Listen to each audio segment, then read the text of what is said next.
The alien fleet expected silence. Instead, they got jazz.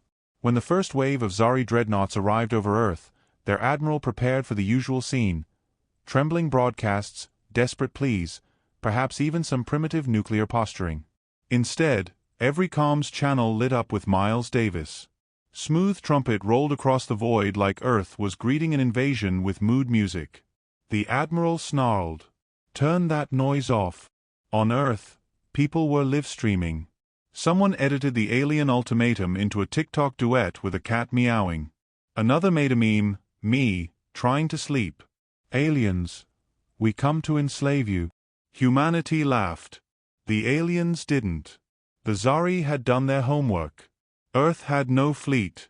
Their satellites showed a handful of outdated stations, some orbital junk, maybe a few repurposed civilian crafts. The planet wasn't a power. It was a backwater. So when they demanded surrender, they expected submission. Instead, humanity sent a man. Commander Adrian Cole, Earth's representative, stepped aboard the Zari flagship with the polite confidence of a man who'd been invited to dinner but already planned to flip the table. He wore a crisp suit, carried no weapon, and smiled as if the entire invasion were a minor scheduling inconvenience. The Zari admiral sneered. "Human, do you understand your position? You have no fleet." Cole adjusted his cufflinks. "Correct. We have no visible fleet." The admiral chuckled, a sound like grinding metal. "Visible or not, you cannot resist the Dominion." Cole sipped from the mug he insisted on bringing. "Coffee," he explained when they glared. "Without it, we're all savages. Now, before you get too comfortable with the whole we win by default thing, I'd like to direct your attention outside." The admiral gestured irritably. The view screen displayed Earth. Clouds curled lazily over blue oceans, white swirls hiding the continents. "Nothing unusual. Do you see it?" Cole asked. The admiral narrowed his eyes. "See what?" Cole smiled thinly. "Exactly. At first, nothing happened. Then the clouds moved. Not drifted, not swirled, moved. Whole banks of storm fronts split apart, parting in patterns too deliberate for nature. White curtains peeled back, unveiling shadows that stretched across the stratosphere. Ships. Hundreds. Thousands.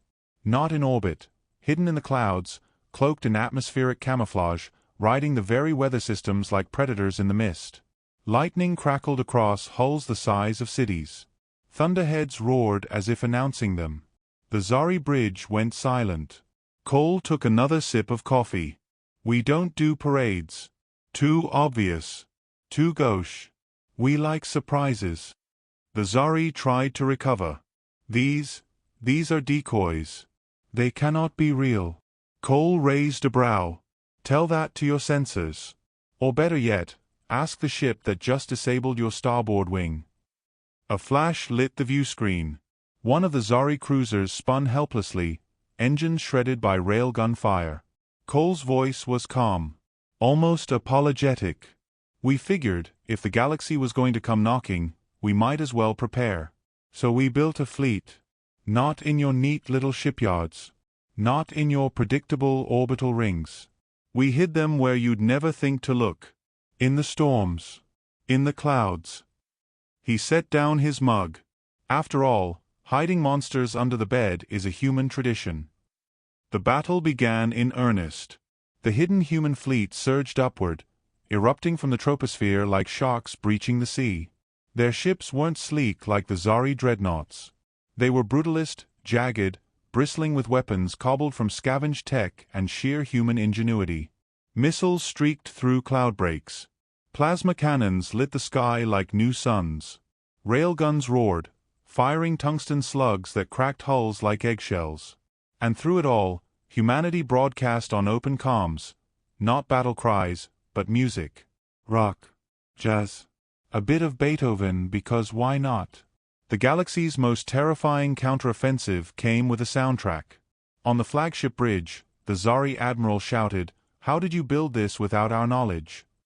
Cole gave a polite shrug. "We're good at multitasking. We built this between wars, reality TV, and complaining about traffic. Impossible. Oh, Admiral, Cole said softly, his smile sharp. Impossible is just what humans do between coffee breaks. The Zari fleet fired everything. The sky burned.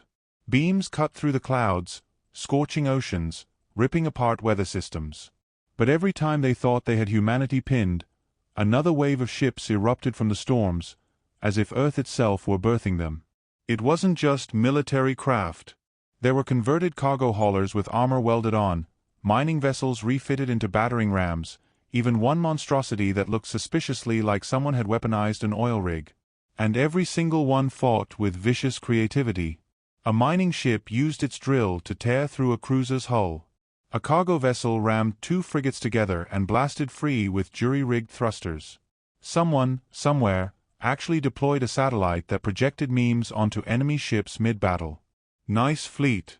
Shame if someone rained on it. As chaos reigned, Cole leaned closer to the Admiral.